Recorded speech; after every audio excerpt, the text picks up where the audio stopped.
What's up, everybody, and welcome to Fantasy Stock Watch. My name is Mikey. I am joined by Danny, or should I say, I am joining Danny officially as a contributing member of this YouTube channel. For sure. Glad to have you a part of the Fantasy Stock Exchange. This is Mikey's series. Again, as he mentions, is the Dynasty Stock Watch. So basically every episode, Mikey, you can take it away what we're going to be doing, but we're super pumped in having you on the channel and having you run the series. Yeah, I'm pumped. I love talking Dynasty. That's my favorite thing. So I figure when you guys invited me in, why not bring my Dynasty aspect to the channel? So every week I'm going to be coming out with a video based solely on Dynasty football. We're going to start each episode with a stock watch, if you will, where we'll examine a few risers and a few fallers from week to week. And then we're going to get into a different topic each week. This week, we're actually going to be talking about how to spot a breakout player at every single position before the breakout actually happens. For sure. That's the most valuable part of Dynasty. And we all know the studs. We all know our Christian McCaffreys, our Ezekiel Elliott's, our Alvin Kamara's. We know those guys. Those are the lifebloods of our team. But basically, being able to spot that guy who can, let's not say like enter that level, but potentially can be one of those top of the line studs on your team before it happens is ultimately critical. I mean, we're going to mention, for example, guys later on like George Kittle. I mean, there was one point he was that fifth round rookie coming off his rookie season where like he wasn't the top consensus dynasty tight end that he is now. So being able to spot guys like that, because there are guys like that every year, is how you win your dynasty leagues and be competitive for years to come. So you can take it away. I'm super pumped. Exactly, because you know what? Would you rather be buying George Kittle now, or would you rather have bought him 3 years ago and you just got him for so much cheaper than you would now? And that is the key in being successful in Dynasty. It's knowing how to spot that breakout player. But before we get into that, I want to get into some stock risers and stock fallers. So I got 4 for each category. My first riser that I'm going to talk about today is going to be Steven Sims, wide receiver from the Washington Redskins. So I still don't understand why he's not getting more hype. I mean, it's finally starting to generate around him.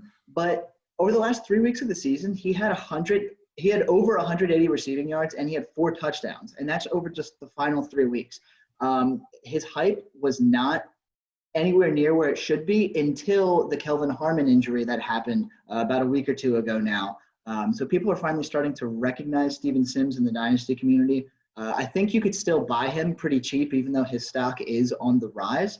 But what do you think about Steven Sims? I love Steven Sims. I mean, this channel knows how high I am on Terry McLaurin. But at the end of the day, I mean, they're going to need a second target behind that stud. And for me, it was Steven Sims all the way this entire offseason. So for me, like the Kelvin Harmon injury, honestly, like hurts me because like I was getting him like literally like pounding the table on him so cheap. And then as soon as Harmon gets hurt, people actually like look into what Steven Sims did. Like, oh, maybe he was the number 2 all along, because there was Kelvin Harmon truthers all the way. And then like as soon as he gets hurt, they're all on board the Steven Sims trade now. So hopefully his ADP doesn't rise anymore, but I'm still going to be buying him nonstop because I think he's a dynamic player. And the way he was used last year was in that type of role where like they manufactured touches for him. And as you mentioned, those last few weeks, I mean, I think he had like 20 catches, 230 yards, and 4 touchdowns. I mean, that's really good production, especially for an offense as anemic as Washington was last year. I do expect them to improve on that end with the addition of Rivera. So I'm hyped. If I can get Steven Sims as cheap as he's going, I actually got him in the fishbowl. I'm all in. So, yeah. Absolutely. So Steven Sims definitely rising. Luckily for us, he is still not quote unquote expensive in dynasty leagues. So he's a guy that I'm going out and I'm actively seeking to add in almost all of my leagues. The next riser we have, while staying on the wide receivers, actually all 4 of these guys are wide receivers, is I'm just going to group them all together. We have Julian Edelman, Robert Woods, and Jarvis Landry. So Julian Edelman, obviously, once Tom Brady left town, everyone was like, all right, we got to fade Edelman. He's 34 years old. He's not going to do it. And boom, they bring Cam Newton in. Suddenly everyone remembers who Julian Edelman is again. His ADP has shot up by like 2 or 3 rounds over the last couple of weeks. The time to buy, you're only buying Julian Edelman if you're a legitimate contender in Dynasty right now anyway, but the time to do that, I think, is kind of past. His value has kind of leveled out for the kind of player that he is. So he is rising up, and it's not much of a bargain situation anymore with Edelman. Yeah, like with Edelman, like if it was a redraft, I'm fine with even like paying a little bit more in terms of draft capital simply because he's going to be able to produce this year. But the main question I find, like I personally had with Edelman, still isn't really answered because I was fine with him if Stidham was starting. I do think obviously Cam Newton is a big upgrade. At the end of the day, it's like if that's going to make the huge leap in value between like the rest of the dynasty community, I'm most likely not going to be buying him unless I'm getting him cheap at the deadline and I'm a top contender. Because realistically, I mean, the main issues for me were always going to be the age and the position that he plays. Because at the end of the day here, the slot position is a little bit volatile in the sense that like they're not like they're going to give you safety, but at the same time, like what are we really expecting them long term? Because I mean, we've seen guys like Cole Beasley on this. I'm not comparing him to Julian Edelman, Hunter Renfrow, EDC. I mean, at the end of the day, he's kind of just like that boring type of like wide receiver 2 flex that people just like diminish and redraft. But at the end of the day, I'm not sure what his long-term value is really impacted by the signing. Although, like if I'm getting Cam Newton before he signed and then he signs, his value, like I know this isn't about Cam Newton, but like the value in that regard is crazy on how it affects all the weapons in the offense. Because again, you mentioned Edelman. I mean, I've heard people truthing N'Keal Harry, Devin Asiasi. Like people are hyping up the rookie tight end, but really, like I was still good with Edelman before it. So ultimately, here that only hurts again his perceived value for me if I was trying to buy him. Yeah, absolutely. So he's a guy that I'm personally out on at this point in Dynasty, at least, unless I'm like a legit contender, someone's looking to sell him for cheap. But his value is pretty much leveling out to where it should be. He's no longer considered a steal. And that's going to be the same situation with Robert Woods and Jarvis Landry. You know, for the last 2 or 3 years in PPR leagues, these guys have both been somewhere between the wide receiver 12 and the wide receiver 20 each of those years. Just because they have that passing, they have that receiving volume, they have the upside, the weekly upside, and they have kind of always snuck under the radar, and you could always get them for really cheap. I want to say you can still get them for cheap, but again, their values are kind of leveling out. Everyone and their mother is on Twitter over the last few weeks saying, oh, don't forget about Robert Woods. Don't forget about Jarvis Landry. Well, that argument would have worked about a month ago, but now that the secret is out and these guys are no longer flying under the radar, you're not going to steal them away. So they are, again, these are still guys that I'm going out. I will actively buy for the right price, but you're not going to be able to get them as cheap as you did a month ago.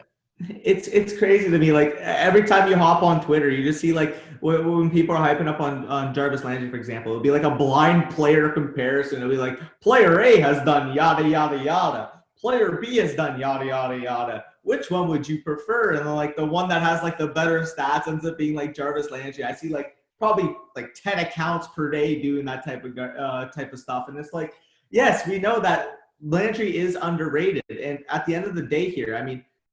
For example, with Landry, I mean, there were times where he was legitimately going at like the end of the 8th round in dynasty leagues, and that's just crazy. Heck, we mentioned Robert Woods too. I'm significantly higher on Robert Woods than a lot of people were a month ago. Like people were having him near like the wide receiver 20. Like that's just insane. So I mean, with Robert Woods, for example, I got him in one of my latest startups at like the middle to the end of the 7th round. Like now you're seeing them, like his ADP is adjusting itself accordingly. Like he's getting in that round 5 area. Like I've seen him go at the end of the round 4 at sometimes. And that's where he should be. Like I'm fine taking him here because at the end of the day here, he is a low end wide receiver 1, high end 2 in my opinion. And that's like his, like what I expect. Like he's got the ceiling if he improves on the touchdowns to get into that wide receiver 8 to 10 range. So I really love both those players. And again, I'm sad that their ADP is adjusting itself, but I'm still willing to buy, especially at the right price, as you mentioned. Yeah, exactly. So those are the risers that we have for this week. And then conversely, we have the fallers. This is not new news, but I'm going to bring it up because eventually the ball has to stop rolling, and that's Aaron Jones. I mean, his dynasty value has fallen tremendously. I got him at like the 6th overall pick of the 3rd round in my most recent startup. Damn. He just finished 2019 as like the overall RB2, only behind Christian McCaffrey in PPR leagues. The amount of concern that A.J. Dillon is bringing in for fantasy owners is just absolutely absurd. Like everyone thinks that this means Aaron Jones isn't going to be on the team. We don't know that. We're just speculating.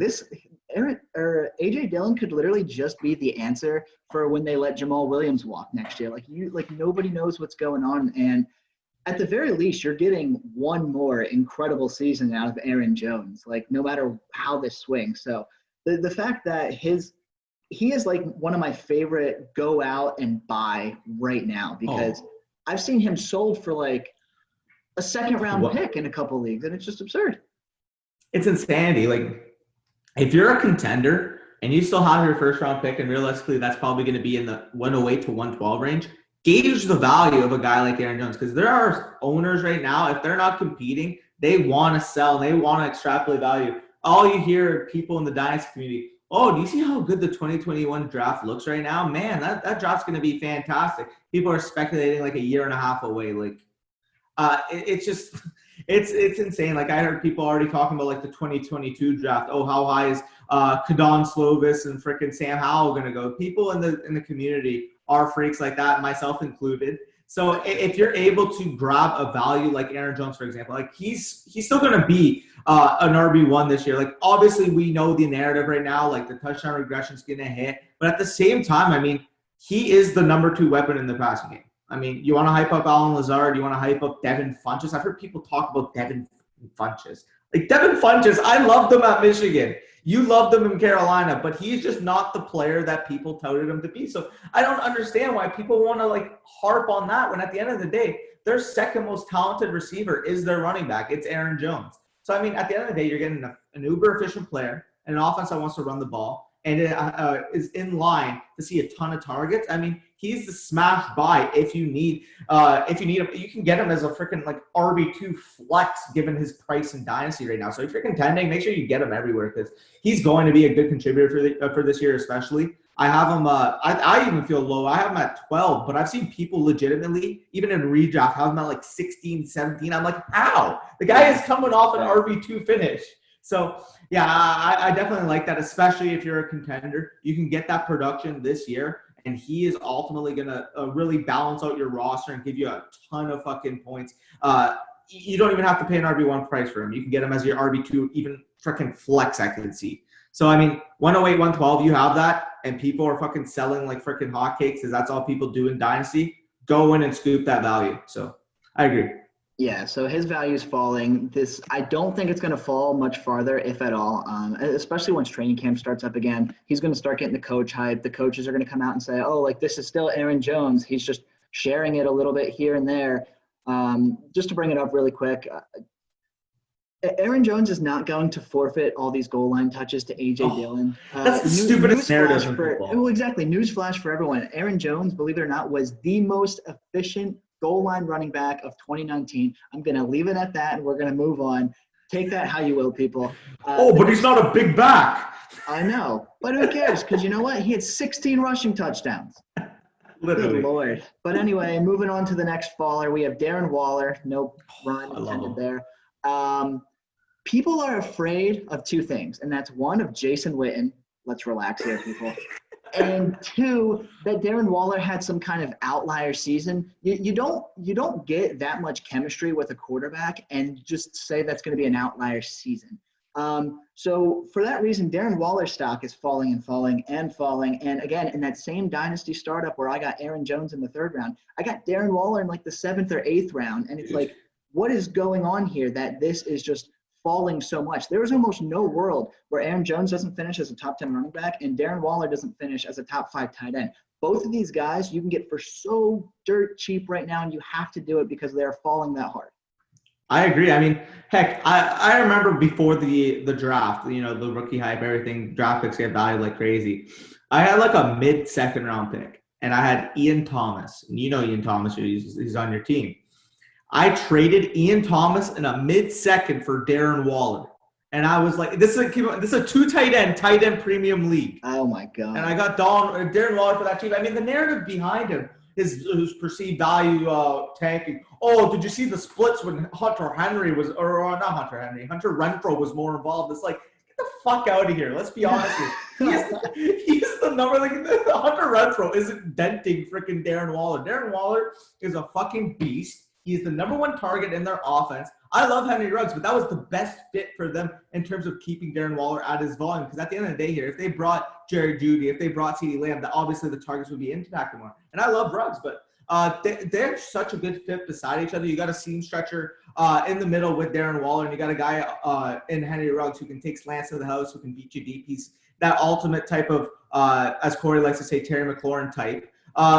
It boggles my mind when people want to say, oh, Darren Waller is not the player that he was last year. So, like, he is still the number one target in that offense. He built that rapport with Derek Carr. And in general, I mean, he was one of the most breakout dynamic players at the position. We're going to talk about him later because we're going to say how to spot a breakout. But, man, I'm all in on Darren Waller. Like, he's my tight end 5 for redraft. In Dynasty, I mean, most likely, I still got to revise those rankings because those – I haven't updated since like April, but man, he's still going to be in that 5-6 range. So realistically, if people are selling him and you can get him at a value, as you mentioned, the 8th round in a fucking startup is nonsense. Like he's a player, like I'm fine with taking at the end of the 5th, middle of the 6th type area, and he's going at the 8th. Like that's just insane. Like he's clearly entrenched in that second tier, in my opinion.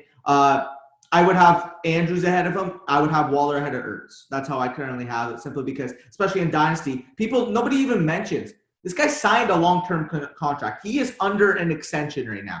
That's huge in Dynasty because we all love the situation that he has with Oakland. We saw what Derek Carr is able to do with him. He is locked up, and people you don't see people like talking about contract situations. But that's a huge part of Dynasty. And in general, if you're going to devalue Darren Waller, I'm going to scoop him in every league I am with whoever actually is. So love that. Love that he's falling. I'll just keep gobbling that value. Exactly. Couldn't agree more. The next guy I want to talk about as a Dynasty faller is going to be Raheem Mostert. So it's not like he has a ton of value in Dynasty leagues, but he does have a ton of short-term value, whether it's in redraft or Dynasty. Obviously, there is the trade rumors looming. There was a couple of reports saying that he sat down with some of the higher ups in San Francisco and kind of talked it out, but we still haven't received final word as to what's going on. I mean, there's a ton of time between now and the start of the 2020 season, so God only knows what's going to happen with Raheem Mostert. He is like one of those rare cases where even though his value is falling, I'm probably still shying away from buying him because if he does somehow move from San Francisco, I don't think he will. But if he does somehow move from San Francisco, his value is just decimated right there. I mean, I agree. I'm like at the beginning of the offseason, I'm like, you know what, Raheem Mostert, he's going to be a stud. We saw what he did in the playoffs. I mean, he single-handedly basically beat Green Bay in the NFC Championship. We know that. Yeah. But, I mean, it's still a concern because the volatility of the San Francisco backfield in terms of who's going to lead the team in touches that very week is so all over the place. I mean, we still got guys we mentioned, like Tevin Coleman is still a good running back. Jerick McKinnon, like, I know, okay, he got hurt. He hasn't played in 2 years. Like, I get that. But, I mean, they still have him under contract for a reason. They're still committed to his rehab. I'm sure that if he gets the opportunity, he's going to be involved. So, I mean, at the end of the day here, even in redraft, I would value, like, people – I've seen some people say, oh, I'm all in. I have him at, like, RB16. It's like, I can see that upside, but at the same time, the floor is just so low. And we see guys like, I don't know, I don't want to say this has like an Alex Collins type feel to it, if you remember the Ravens running back from a couple years ago. But at the end of the day here, like, it's so risky to the point where I'm not even touching him in redraft. So the fact is, like, if I have him in Dynasty, I am scared shitless because at the end of the day here, you're not really – I know I keep saying at the end of the day here, but you can't really sell him for – of like a huge value. Like maybe you get a mid-second note of him at this point, like realistically. But at the same time, it's like your best bet is just holding him and hoping he gets the main role. But I mean, if I don't have him, I'm not touching him, plain and simple. But if I do have him, I'm kind of just riding it out and see what happens because his upside is like more than where his value's at. But at the same time, his floor is just like whatever. Like he's just a jag. Right. So yeah. In our last Dynasty faller, I'm going to stay on topic of guys that I just think you should hold, and that's going to be David Montgomery. You're not going to be able to sell him for what you paid for him. Chances are you bought him with the 3rd overall or 4th overall pick of your rookie draft last year. He's got efficiency issues on this offense, but the volume is 1,000% there. There is not many running backs that are going to be used as much as David Montgomery is going to be used, and that's just a fact. So it's one of those things where people are getting inside their heads and they are fading David Montgomery, and maybe they should because the efficiency issues are there. But in fantasy football, volume is absolute king, and Yeah. David Montgomery's guaranteed to see it. So he's one of those guys where if I have him, I'm holding him. And if I don't have him, I'm at least reaching out and seeing what the Montgomery value owner values him at, because chances are you might be able to steal at least an RB2 for kind of cheap. Yeah, no, I agree. I mean, I have him a little bit lower in redrafts. Basically, I think that's more so a little bit like there's a little bit of bias from last year. I was one of those guys that was harping him. Oh my God, wow, he's gonna have so much opportunity. I'm so happy, and then I ultimately got burned. But I mean, if you're getting him like cheap, especially like the thing is that his value is so spread out across the fantasy football landscape. You got guys on one end that are like toting him as like Jesus basically, and like are saying, oh yeah, he's gonna be like a top 10 running back. I've seen people say that. And then on the other end, you got people that say, oh yeah, he's just another bum that's playing for the Bears. I probably land somewhere in the middle. I think I have him as my RB24 right now, RB25 around there. And that's basically more so because I just don't really like see the top 8 to 10 upside.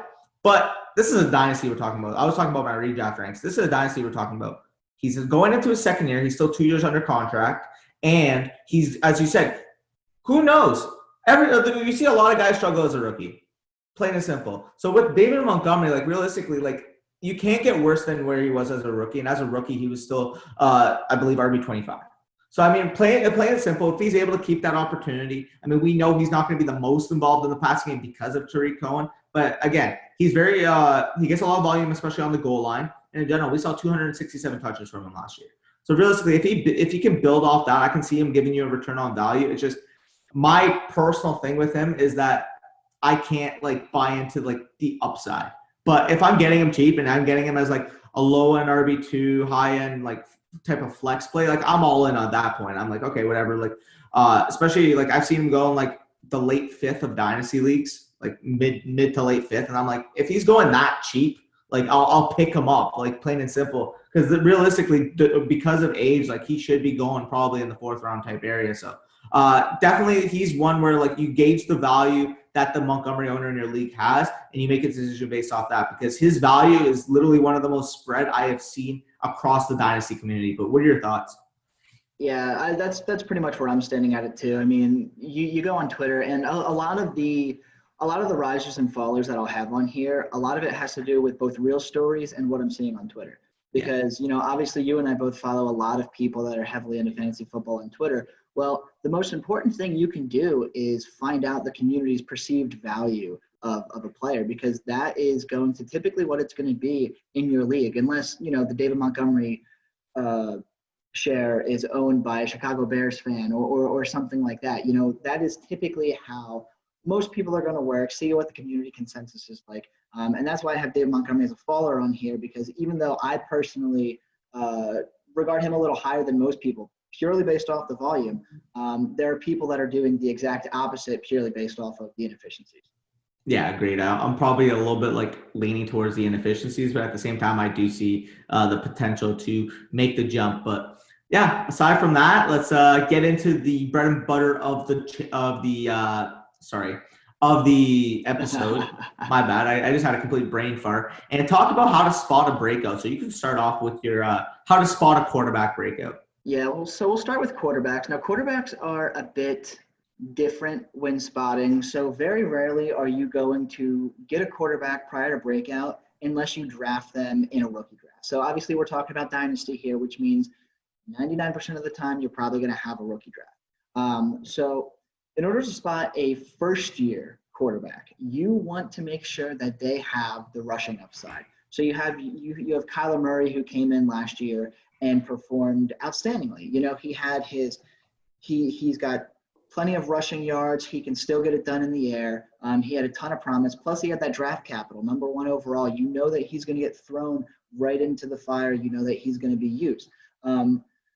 Same thing this year with Joe Burrow. Now, he doesn't have the same rushing upside, but you know that even like Cincinnati released Andy Dalton, and you know that Joe Burrow is going to start and that he's going to have the immediate opportunity. So that is the most important thing when searching for quarterbacks. You want to see their draft capital, and you want to see if they have immediate opportunity. The other guys, if they come in and they're slated to be a backup for 2 or 3 years, okay, yeah, maybe wait it out 2 or 3 years, and right before the baton is about to be passed on the team, reach out to the whoever owner in your league and say, hey, I know he's still just a backup quarterback. Let's talk this out. And maybe that's how you can kind of go about it. But with quarterbacks, it's really tough to play the breakout game because there's only 32 starting quarterbacks in the league at any given time. So people are more in tune with the news and the possibilities of each of the quarterbacks. So with those guys, I would just highly recommend either starting right off at the rookie draft or just remembering your rookie research two years down the road before the QB becomes a starting QB in the league.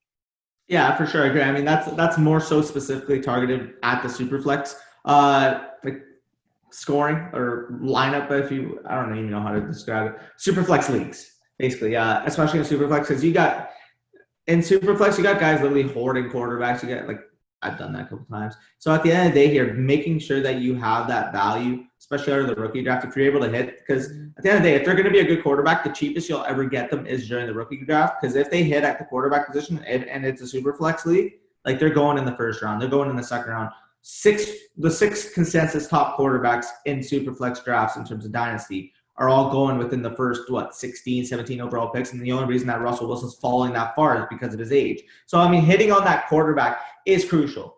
My biggest takeaways in terms of hitting at the quarterback position, I mean, we know how unless there's a clear opportunity for production for lower selected players, a la Dak Prescott, Tom Brady, Gardner Minshew, I mean, they were all day 3 picks, but they got an opportunity to get significant playing time earlier in their careers. Other than that, my main takeaway for the quarterback position is that it's so crucial in having the proper draft capital. I mean, if you're looking at across the league, there's 32 starters, as you mentioned. 27 of the 32 teams in the NFL have a starting quarterback that was selected in the first 2 rounds.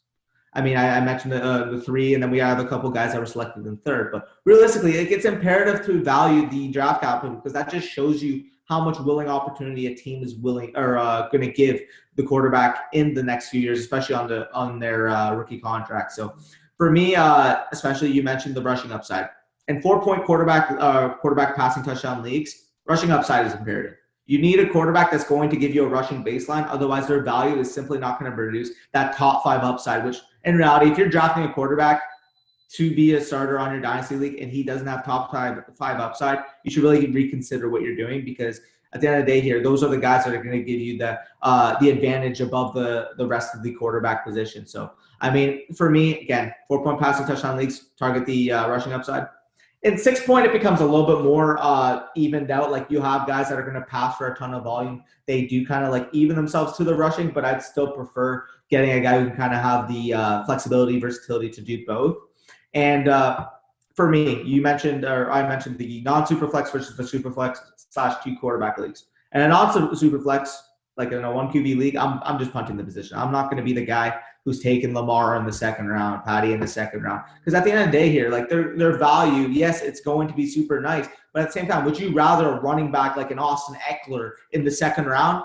Or would you rather take a quarterback and then having to take an 8th, 9th round running back where you typically take a quarterback? So at the end of the day here, it's just balancing out scarcity versus upside. The quarterback position in a 1 quarterback league is just so open, so many options that to the point where you just don't need it as much. Realistically, if every team's rostering 2 quarterbacks in a typical 12-team league, there's still going to be 8 starters on the wire. Whereas in the Superflex / 2 QB, the reason why the value is pushed so high is, say for a baseline, you can start 2 quarterbacks.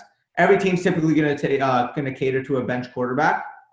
That's more quarterbacks being owned than there are starters in the league. That's 36 in a typical 12-team league. So realistically, in a Superflex or 2 QB leagues, the quarterback value goes through the roof, specifically because the scarcity of the position becomes, I wouldn't say on par with the running back position, but definitely a close type second. But at the same time, the reason why their value is given is because of the longevity of the position with their scarcity. So, I mean, you just got to evaluate what type of league you're in, but hitting on the quarterback position, especially in a super flex, is what gives you the value because people will overpay for that position if they don't have it in the super flex league. Yeah, and like you were saying, in 1 quarterback leagues, I pretty much punt the position too. I mean, My mantra in dynasty leagues, sure, if a guy that I genuinely believe in as a quarterback starter falls to me in like the mid or the late second round of a rookie draft, sure, maybe I'll go out, I'll take him, I'll see what happens, because whatever, it's a late second round pick, like I don't care. But I'm never going to be that guy, especially in a non super flex league, to reach on a guy in the first round. I mean, there's just no reason for that. So what I've typically done in dynasty leagues is I'll just go with the older guys. Like I have Ryan Tannehill and Matt Ryan on my main dynasty roster right now, and I'm more than happy with that, because you know what? I don't have to revisit it for at least another 2 or 3 years. So many things are going to happen between now and then. Chances are I'll find another old guy on the waivers between now and then, and he'll be relevant for a year or two anyway. Yeah. So unless you're in a super flex league, spotting that breakout quarterback, while it can help you in the long run, it's not exactly worth it to go out of your way to achieve that. Yeah, I mean, and for me specifically, you mentioned because you're in more one quarterback leagues. For me, with my dynasty leagues being like mostly super flex, I'm on like the opposite side, because as I mentioned, the scarcity becomes so much more imperative in that 2 quarterback super flex lineup setting, that at the end of the day here, like you can hoard the position, as I kind of mentioned in the intro area. Like hoarding the position, like while it kind of seems like douchey across the league, if you will, like it brings so much value, especially if there's that guy who's looking at his position and realistically has like Ryan Fitzpatrick as his quarterback too. He's going to spend up. So at the end of the day here, if you can get players at value and be able to flip them for more value later on, I mean, you're going to have to be a little bit more of a veteran in dynasty leagues to be able to do that, because you have to understand like how to flip players out of profit. But I mean, it's so rewarding, because I have a roster where I had basically 4 top 10 quarterbacks and the 101, and ended up flipping that. I showed you that team with like Christian McCaffrey, Ezekiel Elliott, Alvin Kamara. Like, and that's what happens, because people are going to give you that increase in value. And then as soon as you get a little increase in value, just being able to accumulate value, you can end up spending and getting those type of top guys. So really here in super flex leagues, why I prefer them is because more players have a lot of value. Like the quarterback position is huge. So that's basically talking about the quarterback league. Just know your league settings beforehand. If you're in a 1 QB, don't value it as much. If you're in a Superflex 2 QB, you know that their value is imperative. So what are your main takeaways at the running back position? So when it comes to spotting the breakout running back, now this is one of those things where it does mostly start at the rookie draft as well. So the first thing that you're going to want to do with running backs is you want to examine their draft capital. So in most cases, the starting running backs on each team are drafted within the first 3 rounds, right? Obviously, anyone with a first-round draft capital automatically gets bumped up, because you're like, hey, wow, that team really wanted that guy, went out, they believe in him, all the scouts believe in him, whatever, cool. So examining draft capital is probably the most important thing to running backs, because it'll kind of show you how that NFL team is ready to use that person. And then while we're doing that, you want to examine the actual landing spot as well as the short-term opportunity. So just for example, when Christian McCaffrey came in, right, he was drafted in the top 10 picks back in 2017 to Carolina. And some people were skeptical. Even though he was a top 10 pick, some people were skeptical because he was behind Jonathan Stewart. His ability was in the receiving game, but Cam Newton has never typically hyper-targeted a running back in the passing game. But most people weren't looking at it from the right angle. See, Jonathan Stewart only had, I believe, a year, maybe 2 years left on his contract at the time. And Cam Newton had never had a guy that he could throw to and the running back be that reliable before. So you have to see from the bigger picture. You have to examine the player's skill set, and you have to examine the short-term opportunity. Know when those running back contracts are up, and know when your rookie running back is going to have a chance to kind of come in and be the guy. There were some websites and there were some people out there that weren't even toting Christian McCaffrey as a top 3, top 4 running back for fantasy leagues or dynasty leagues, because they were like, yeah, he's probably just going to be one of those third down Duke Johnson type of guys. And you don't take that in the top 10. No, exactly. You don't take that in the top 10. And that is the definition of combining the draft capital with the landing spot and the short-term opportunity. Now, obviously, it's hard to gauge a running back's long-term opportunity because, again, running backs get drafted by almost every team every single year, whether it's a 4th-round pick, a 1st-round pick, a 7th-round pick, whether it's someone they're bringing in undrafted, like Austin Eckler was an undrafted running back. But the third most important thing with running backs, especially in fantasy today, most leagues are not standard. Most leagues are at least half PPR or full point PPR. So it comes down to, okay, is this guy capable of being a 3rd down back? Is he going to be able to come in and pass block and catch on a regular basis? So you combine all of these things together, and that is how you land a stud running back within the first 2 to 3 years of his career. Agreed. I mean, you hit it right on the head, basically what I was going to mention. This position, we know, I mentioned it, has a much shorter shelf life of elite play compared to the quarterback and wide receiver positions. But, I mean, at the end of the day, if you're going to want to win your fantasy leagues, it is imperative to hit on the upside of a top running back. Because, as I mentioned, as scarce as the position is, realistically, those are the guys that are going to be winning you your league. So, as you mentioned, the draft capital and overall situation becomes much more important than as we'll get into the receiver position specifically. But in general, like the situation comparatively is just so much of a larger impact on the potential upside. Again, a player in a great situation, like why we love Clyde Edwards-Helaire, is ultimately going to just present more upside in terms of scoring, in terms of reception, in terms of offensive success. So at the end of the day here, you really want to get guys who are going to be staples in their offense, on an offense that can actually move the ball and get some points on the board. So realistically, you mentioned, I need a back who's going to be able to handle himself in the rushing game and the receiving game, and ultimately have the opportunity to step in the significant role for their offense. I mean, year one, obviously you need to see some sort of production and opportunity. But, I mean, in terms of the opportunity, you got to kind of look at the settings around them. Like, for example, we look at Jonathan Taylor and Clyde Edwards-Helaire. We all love those guys long-term in Dynasty. But at the end of the day here, Marlon Mack and Damian Williams are still there at least for 1 year. But the thing that gets me is the expiring contracts for those guys. So, I mean, year 2 and on, they're going to be the staples of their offense. So, really, realistically, being able to gauge that in terms of, like, analyzing a player, like, that's not really going to affect it for me. If you're behind those guys and those guys are signed like 2-3 years, then I start taking into consideration, like, okay, like that's pretty significant. But 1 year expiring contracts, they're going to be the guys year 2 and on, especially. So I'm not too worried.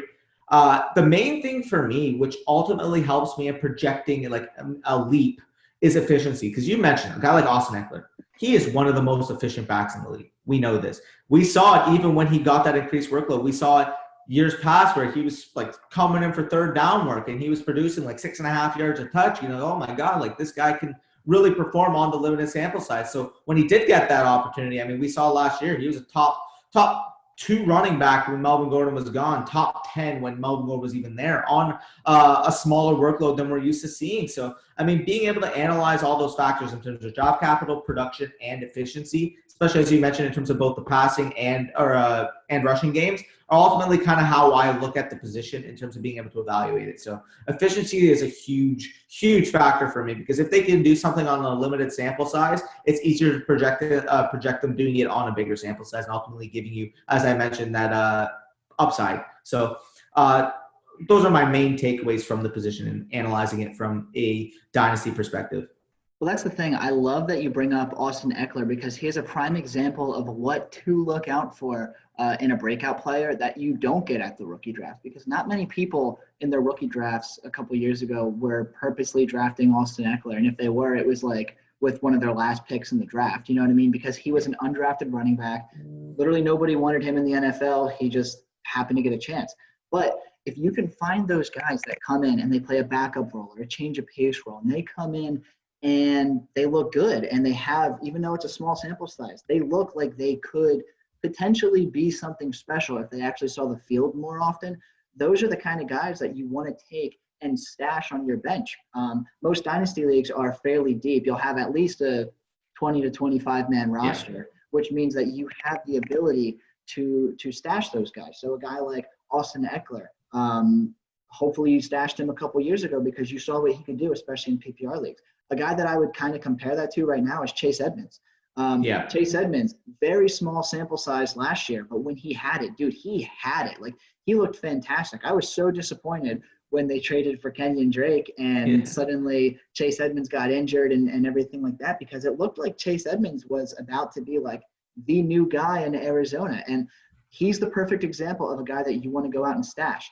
The starting running back, Kenyon Drake, he is currently on a 1-year contract. We don't know what's going to happen. We don't know if he's going to be here long term. We don't know if he's going to get hurt. We don't know what's going on. So a guy like Chase Edmonds is the kind of guy that you want to go out and you want to stash on your roster, because God forbid something happens, or he just happens to look really good a couple of games, the coaches start looking his way. That's how you get a breakout. You look at your small sample sizes and you make your stash. And that is the most perfect thing that you can do if you can't control it at the rookie draft.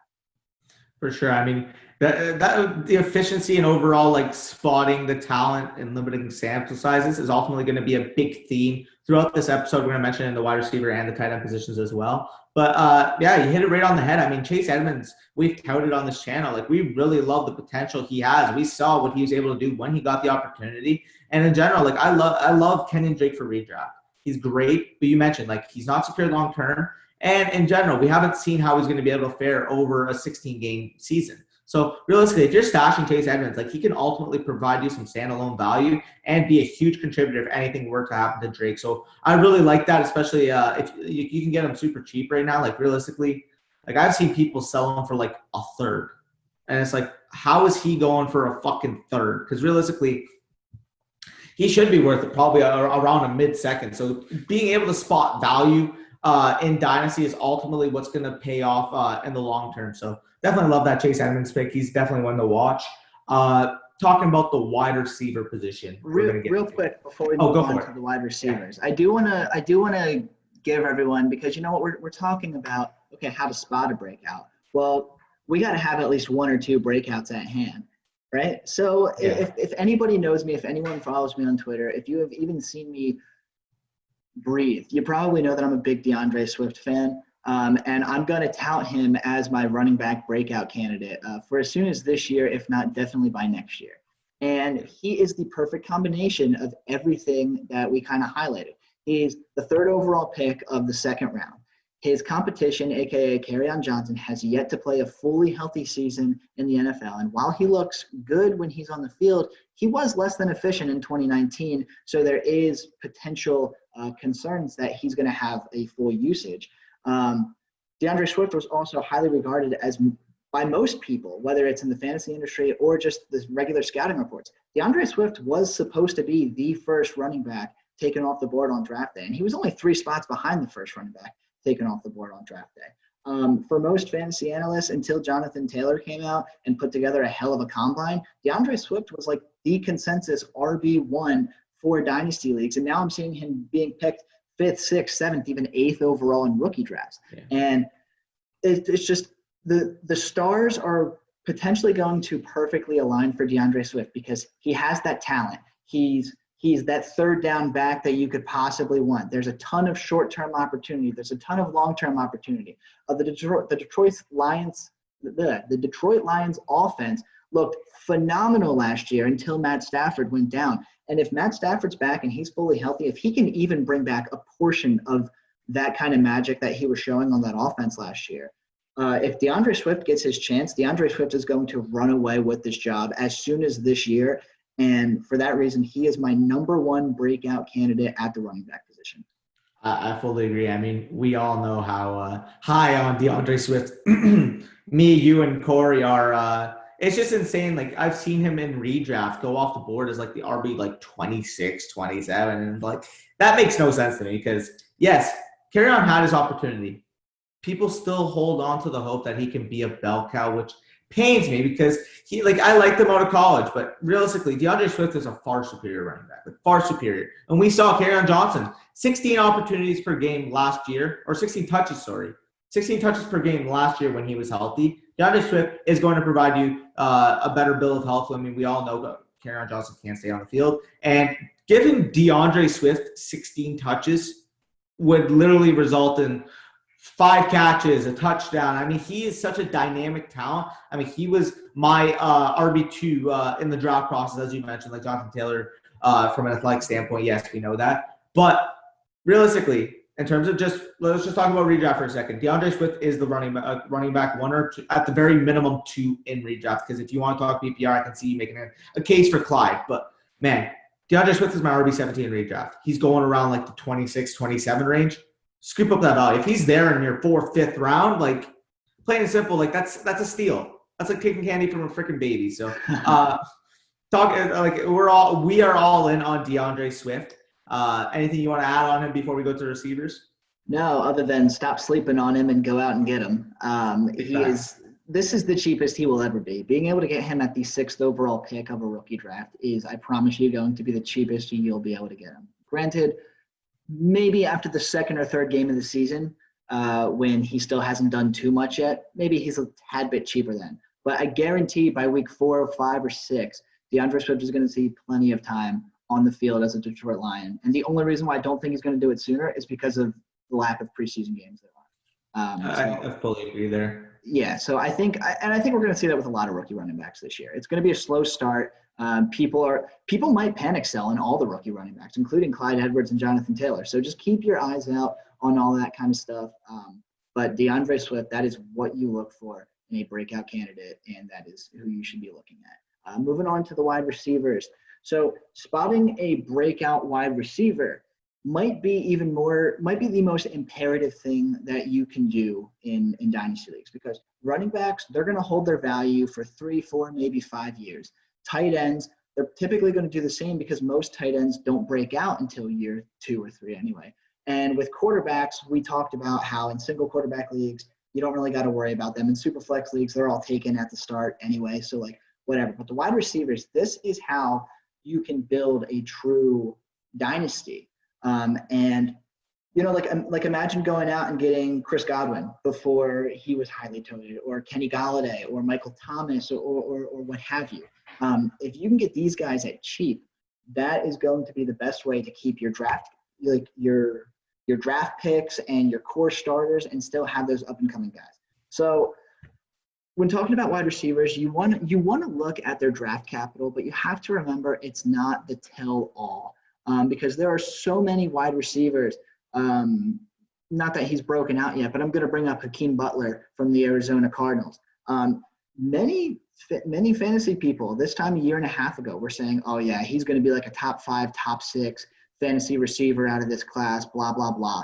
And then he gets drafted on day 3 of the draft, and suddenly nobody wants to touch him anymore. So one of the things with wide receivers is that you have to remember your own research. If you were high on a guy during the draft season, during his rookie year, and he just hasn't done much over the first 2 or 3 years of his career, maybe he just hasn't had the opportunity to break out. I mean, a guy like Hakeem Butler is going to sit behind DeAndre Hopkins. He's sitting behind Larry Fitzgerald. He's sitting behind Christian Kirk, a brand new offense.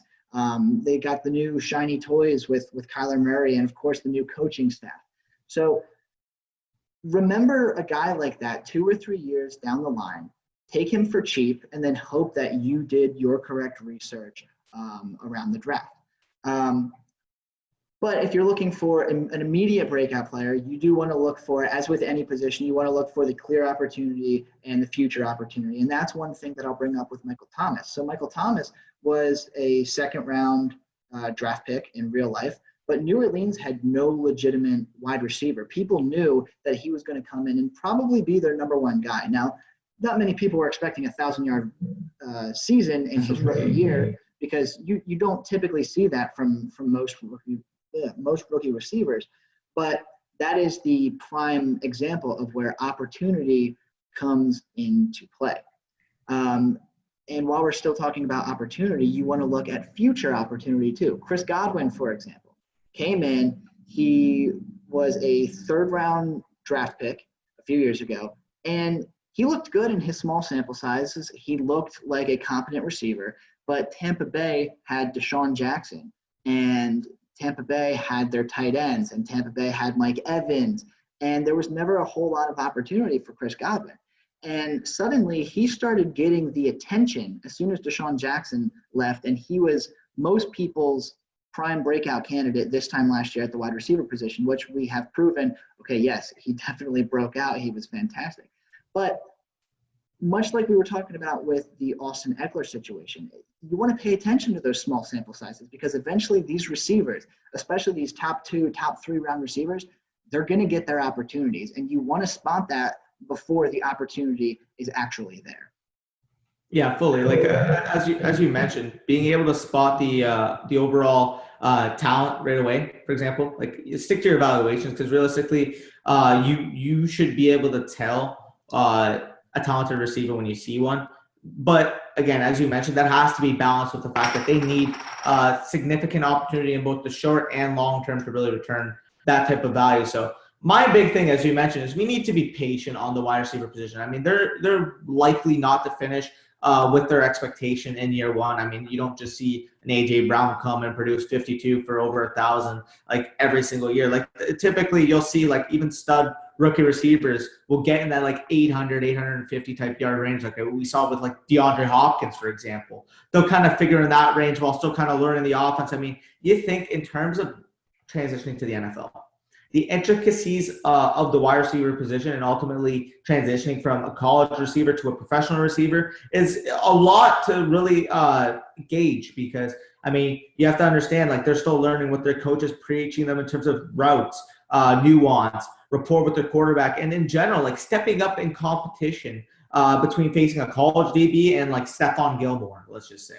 Like, it's a big step up for the receiver position and being able to manipulate their overall talent and turn it into production. So ultimately here, my main takeaway, as I mentioned, it stems in terms of both efficiency and being able to flash the natural talent that I associate them with, right, coming out of college. So, I mean, that's year one. I just want to see that they showed out, that they kind of like had those type of splash plays, that they were able to show their talent in spots. But while I don't expect it to be consistent, because obviously as a rookie, I don't expect the natural production. My big year is year two. I need my receiver to take that step up to be a consistent production or producer for my fantasy team. Because at the end of the day here, we're not going to see a lot of Devontae Parkers breaking out in their 5th year in the league. Realistically, we're going to see them start producing as soon as their 2nd year. I mean, we saw like Michael Thomas, you mentioned, had 1,000 yards as a rookie. Year later, he was producing, 1,310? Like, you just see that natural step up. So that's why I'm really hyped with some of those 2nd-year receivers this year. Like, I'm all in on Terry McLaurin. Like, plain and simple, like, if you believe in the talent and you saw it as a rookie, you're hoping to see that step up to it. Let's just say, like, for an elite receiver, that elite type of production, or even a good receiver being able to kind of show you what they're made of as soon as their 2nd year. So that's my thing. Be patient in the rookie year. They're going to struggle. If you're able to get a guy that you're really high on cheap after the rookie year because somebody's off them, go up and scoop them. Because at the end of the day here, you shouldn't be going in taking a rookie in the rookie draft or a wide receiver in the rookie draft, expecting them to be that 1,000-yard, 10-touchdown receiver right away, because it generally doesn't happen. But year two, if they don't meet your expectations, that's when I kind of keep an eye on what's happening, because I do become slightly concerned and kind of see like where still people are still on them, because as I mentioned, like, not everybody's gonna be Devontae Parker and break out in their 5th year. So that's my take on the receiver position. Yeah. So. And going off of that, it's good to remember your research a couple years down the line. You know, if you remember this guy being a hot commodity around the rookie draft and suddenly he disappeared over the last 2 years, you got to look into that situation. Okay, is there a reason why he dropped off? Did he have his opportunity and he just really shit the bed, or has he just not gotten his opportunity yet? And you know, because that's going to be going back to Hakeem Butler and even all of the Arizona receivers. They drafted 3 rookie receivers last year, and none of them really got a legitimate chance, and none of them are going to get a legitimate chance this year because of that receiving core. So with rookie running backs, you do have to give it at least a couple of years and see what happens. And when you do reassess it, remember your research and examine the situation and see if he actually had the opportunity. And before we move on to the tight ends, there actually is one more thing that I want to mention, and that's don't shy away from bad quarterback play. So a year and a half ago, my number 1 overall player in the entire 2018 draft, it wasn't a running back. It was actually A.J. Brown. I was so ridiculously high on A.J. Brown that I was prepared to take him like top 2, top 3, and no matter where I was, because I valued him that high. Now, granted, most people did have him as a consensus top 5, top 6 overall player. But then as soon as he got drafted to Tennessee, he dropped out of even the first round in a lot of drafts. And even me personally, I bumped him down from overall player 1 to like wide receiver 5 or 6 because I was so afraid of the situation. Well, clearly that's been proven wrong. The situation is always going to change. And if you're getting a wide receiver, you're not banking on them being a huge success in year 1 or even year 2. You're banking them on being a long-term investment for your dynasty squad. And the talent is always going to show out. You know, like Marcus Mariota, we all knew he was not going to be a Tennessee Titan for another 2-3 years max. I mean, it ended a lot quicker than we all thought, thank God. But again, the talent always takes precedent over the bad quarterback situation because now A.J. Brown has a competent quarterback. He showed what he can do. We're expecting even a year 2 jump. And it just comes back to trusting your own research as opposed to something that the wide receiver can't control, which is the quarterback play. For sure. I mean, you saw it specifically on your own team with DJ Moore and your guy that you tout everywhere. I mean, the viewers got to know your love for Allen Robinson. So, I mean, that's a big key. I mean, especially with Allen Robinson, we've seen him. He's been in the league, 6-7 years at this point. Was it 2014, I believe he was drafted? That was the Odo draft. Yeah, okay. 2014 he was drafted. I saw a breakdown by Warren Sharp on Twitter, basically saying his overall career targets from every quarterback that he's played with. You got guys like Blake Bortles, you got freaking Mitch Trubisky, you got like Chad Henne on there, and it's just like all these quarterbacks are absolutely fucking awful. And just in general, if Nick Foles even takes that step that we assume he's going to take over Mitch Trubisky this year, I mean, a guy like Allen Robinson is going to be basically unguardable. So, I mean, we know your love, I know your love for Allen Robinson, and that's a big kind of picture. And trust the talent at the receiver position. The quarterback position will ultimately change itself because, I mean, a guy like that was still producing with absolutely garbage, horrendous quarterback play.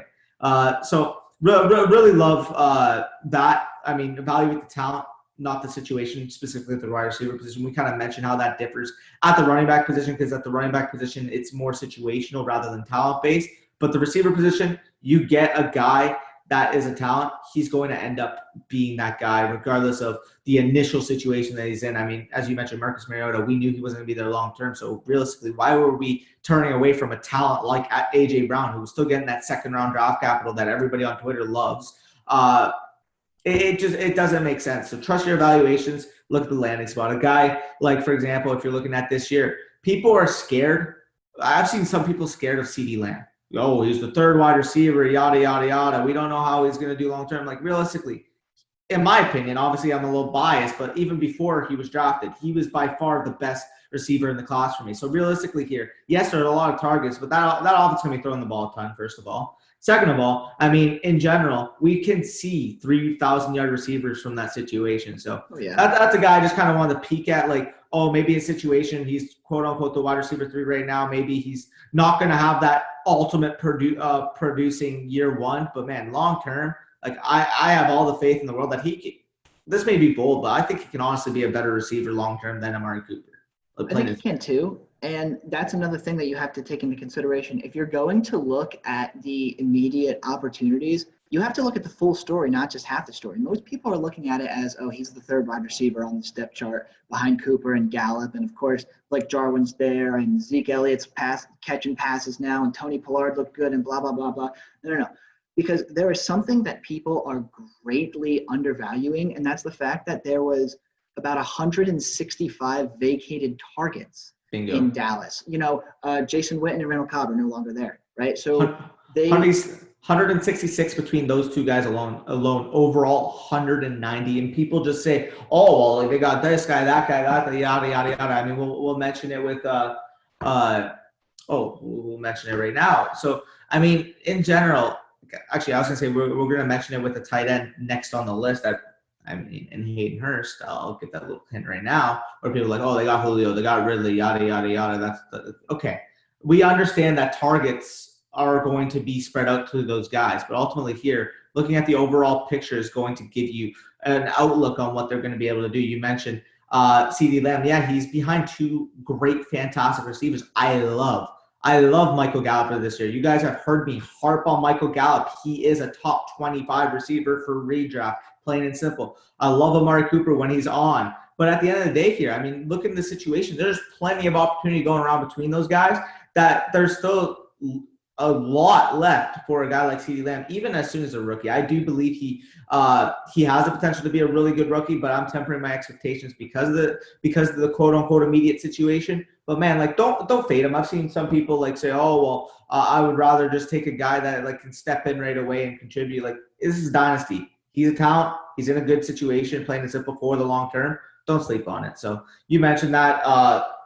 I mean, I guess it's a little biased because I'm a Cowboys fan, but I'm still all in. He's my wide receiver one, and it's not close for me. Yeah, for sure. So now we'll move on to how to spot a breakout tight end. And I'm going to let you handle most of this because I've heard you're incredibly passionate on seeking out those tight ends. I mean, when you and I hopped on for an ADP battles a few weeks ago, I got this entire spiel, and I was like, wow, like this guy knows how to find his tight end. I'll give my brief right here, and then I'll let you completely take away with it. But for me, when it comes to tight ends, opportunity is king. Obviously, this is just going to be hammered and hammered and hammered because a lot of the time, at least with short-term value, opportunity is important. Because, for example, if we're going back to the very beginning of this episode when we brought up David Montgomery, no, he's not fantastic, but the opportunity that he has is like he's got the volume, and there's not anyone there to take the volume away, at least not on first and second down. So you always want to look at opportunity, but you also have to remember that tight ends typically don't break out until around year 3 or year 4. These guys take a while to develop. There's a lot to the tight end position. They have to pass block. They have to be an excellent route runner. They have to block for their running backs. You know, there's a lot going on in the tight end position, and it is one of the hardest positions transitioning from college to the NFL. So these guys do take a little while to go through it. You obviously want to keep draft capital in mind. Like obviously TJ Hawkinson and Noah Fant were both first round picks last year. But again, I think we brought it up earlier. George Kittle was a 5th round pick. And it just comes to show that you don't always need these guys to be a top draft pick. And sure, it helps, but look at Baltimore. They drafted Hayden Hurst in the 1st round, and then they turned around, drafted Mark Andrews in the 3rd round, and look where that's taken us now. Mark Andrews is starting, and Hayden Hurst is down in Atlanta. So for short-term value with tight ends, you want to look for teams with little to no legitimate receiver help. But you typically don't want to look at the rookies for this because, again, it's going to take them a little while to come into it. My best advice for getting a breakout receiver or a breakout tight end is remember your draft research. So remember what TJ Hawkinson is supposed to be this time next year. Remember what Noah Fant's supposed to be this time next year. You and I both love Jonnu Smith, and we're remembering what he's supposed to be this time 3 years ago. Once the opportunity comes knocking, once they've had the opportunity to develop in the NFL, once they are the starting tight end on their roster, that's when they break out. But you want to monitor all the situations. You want to get them the year before they break out, or at least midway through the season before they do break out. You know, remember the research. Look at all the flags, see when the opportunity is going to arise, and that's when you pounce. And that's why if you went out and you got Jonnu Smith either at the end of last season or this offseason before people started realizing, oh, man, it's time, you know, this is how you find the breakout guys. For sure. I mean, you mentioned like tight end is a position where ultimately you can get one of the biggest increases on value if you project the breakout significantly. I mean, we saw George Kittle, Mark Andrews, Darren Waller, even Austin Hooper last year. I mean, obviously the change of scenery hurt his long-term value. But if you were to sell Austin Hooper right after the season when he was still an Atlanta Falcon, I mean, you could have gotten some big return on him. So overall, you kind of like prefaced my evaluation to spotting a breakout tight end. I was recently discussing with you few weeks ago on the ADP battle segment on the channel, but I have a 3-step process to evaluating how relevant a tight end's breakout would be in my own process. And I'll briefly touch upon those 3. It'll be natural talent. First of all, I mean, they got to be a good player. It'll be efficiency on their targets, and it'll be a clear path to more targets. So I'll break down each, kind of like show the audience like my overall analysis in being able to do that. Some good valuable information for you guys. But not the top. I mean, people are going to say, oh, it's the easiest one. No fucking shit. Like, they got to be a good player in order to break out. But, I mean, as obvious as it is, it's crucial in trying to see the true sleepers with star potential. So, I mean, based on my personal grades watching the players, I mean, their athletic profiles, and what I ultimately see as they translate into the NFL shows me how much stock I can really put into their player. So, as we mentioned, I mean, typically tight ends take a bit more time to develop than other positions on the offense. Obviously, we've seen it. But if they show me the ability to produce on their limited sample size when they're not being featured, it is much easier for me to really anticipate a bump in production when they do get the opportunity. So mention that. Efficiency on targets kind of like segues from that point. And then another piece, it stems from the ability to produce on the limited production. A tight end needs to be able to hold a certain threshold of efficiency before I can really fully buy into their ability to translate when they're trusted upon as the main option at their position. So we mentioned guys like George Kittle, guys like Mark Andrews. They all kind of showed that type of efficiency before their breakouts on their limited sample size and thrived once they got their opportunity. And like we know what they are now, they're both consensus top tight ends in the dynasty community, arguably even the top two if you consider Andrews. Kelsey, I mean, at the very minimum, they're two of the top three. And the big one in ultimately projecting the year they're going to break out. The other two are kind of like seeing whether you should hold them or not. The big year that ultimately will make or break the tight end value in terms of like their overall potential to break out is their clear path to more targets, as you mentioned. I referenced this throughout, but it goes to show how really crucial this is. Without a clear path to an increase in targets, there isn't really an opportunity for these players to thrive. So we mentioned like earlier on, the top players that fit this criteria, this three-step criteria for this upcoming year are going to be Hayden Hurst and Jonnu Smith. I mean, they both possess incredible talent. As you mentioned, Hayden Hurst was a first-round pick. Jonnu Smith was a second-round pick. They were both incredibly efficient on their targets. We saw last year, I mean, if you want to break down freaking Jonnu Smith's profile, he was literally one of the most efficient tight ends we'll see in a while.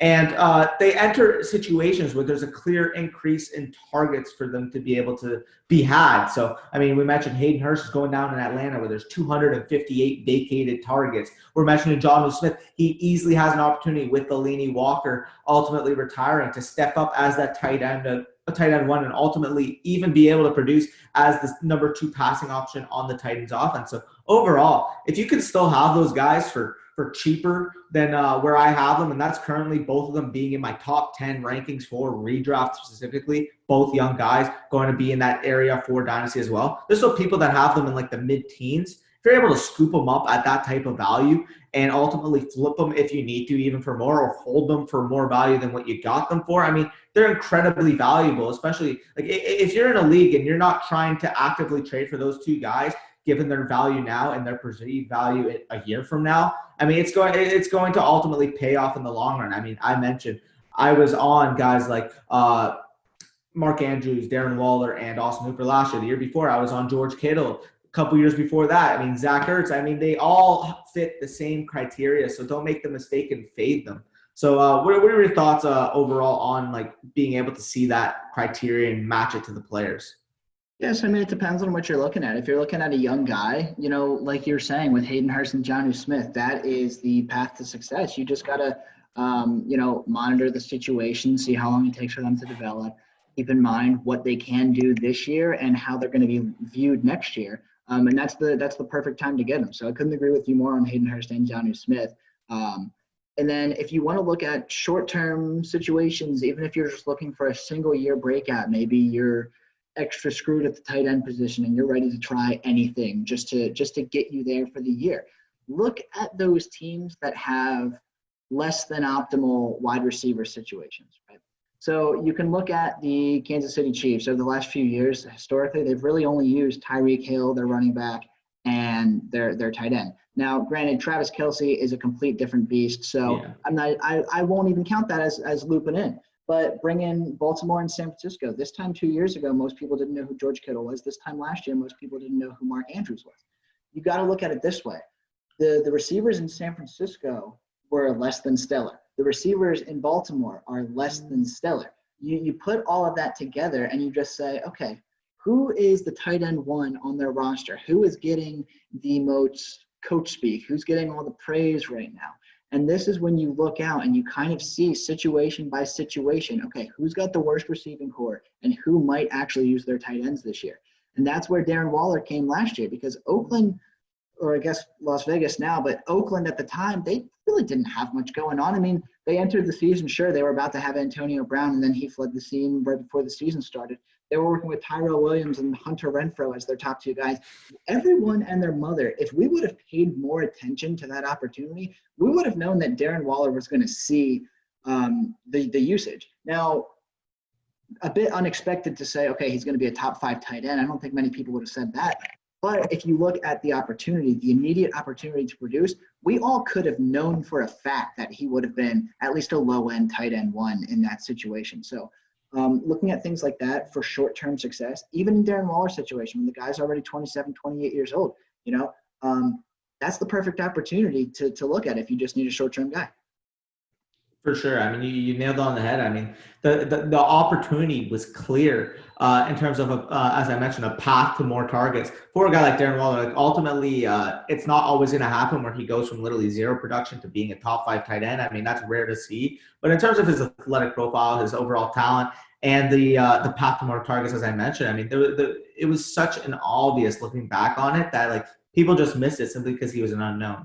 Like, and as I mentioned, like, more people do know about Jonnu and Hayden Hurst, but in terms of like a casual fantasy football player, like, who the heck is Jonnu Smith? Who the heck is Hayden Hurst? Because I have not seen them play in the NFL at all. Because at the end of the day here, Hayden Hurst was a backup to Mark Andrews last year, and Jonnu Smith was kind of hidden behind Delaney Walker. So, I mean, those two guys are kind of coming out of nowhere for the casual fantasy core. But if you guys are watching this and you guys are more casual, there are guys that are going to be had at value in your drafts. And if you're able to scoop them up, like, it's a no-brainer. Because I've seen, as I mentioned, them going off in like the mid-teens area when I myself have Hayden Hurst, believe it or not, for redraft as my tight end 6 and Jonnu Smith as my tight end 9.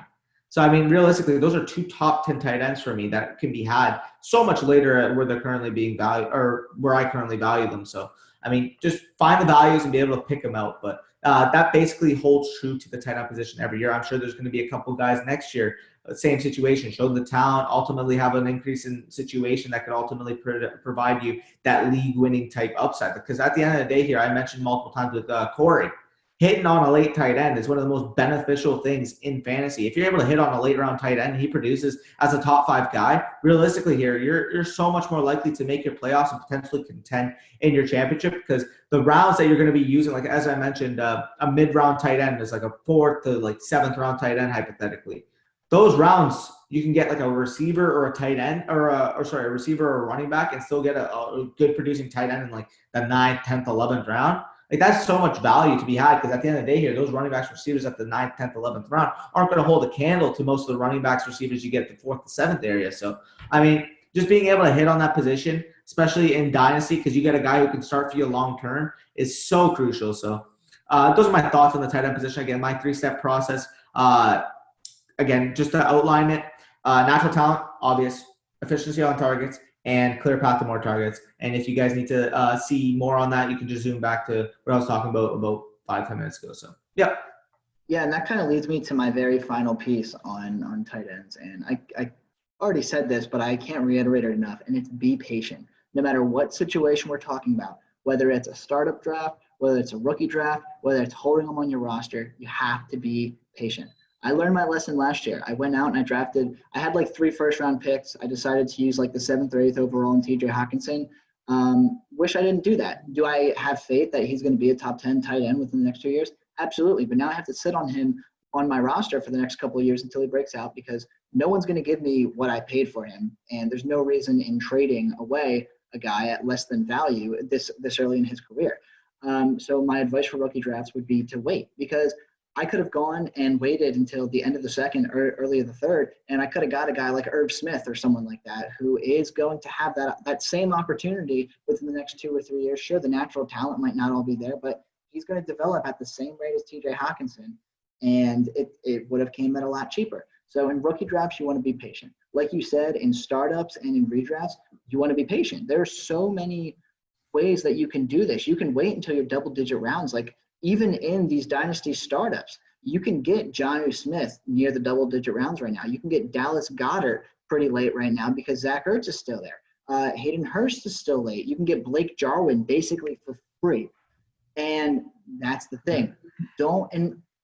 If you're in a tight end premium league and George Kittle is like the most valuable person by far to have, and you want to take him in like the second or third round, first off, you're not going to get him in the second or third round in the tight end premium. And the tight end premium, he's realistically going at the end of the first, early second. Like he's going, and it was crazy. We did an expert league.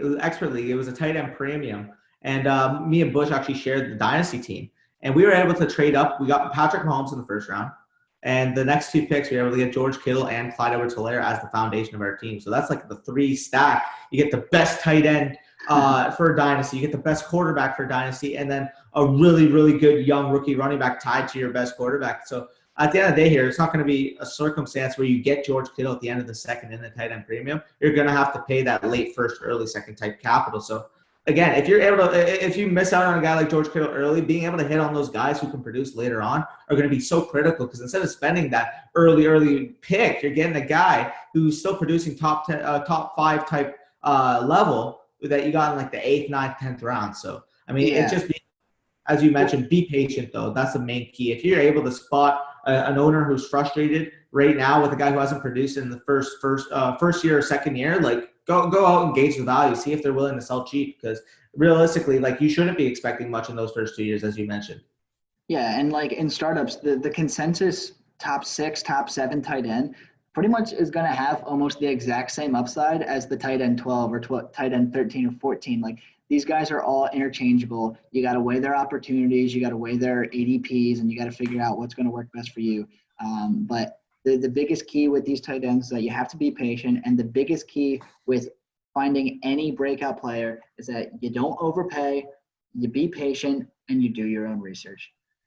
Bingo. You covered it all. Again, really enjoyed this episode. We taught you guys how to spot a breakout, especially in Dynasty. Hitting on those breakouts are huge for long-term success. But yeah, I'm just glad that we got this series underway. Again, this series will be coming out every Wednesday for you guys to enjoy. Mikey's going to be running this Dynasty Stock Watch. This is episode 1 on how to spot a breakout. Any closing thoughts before we head out of here, Mikey? No, aside from feel free to hit me up and Danny on Twitter. I'm more than happy to further explain my thoughts on how to find breakout guys. I mean, I think we got pretty much all of our thoughts right here, but I'm always more than willing to have a more in-depth conversation one-on-one with whoever. And obviously love talking fantasy football, literally 24 hours a day, 7 days a week. So feel free to send me a message, and I'm looking forward to talking to whoever. For sure. And if you guys have made it this far in the video, make sure you go comment down below what your thoughts are as well. And if you're here, go like, comment, subscribe down below. And until next time, this is Danny and Mikey bringing you the Dynasty Stock Watch series. So peace out.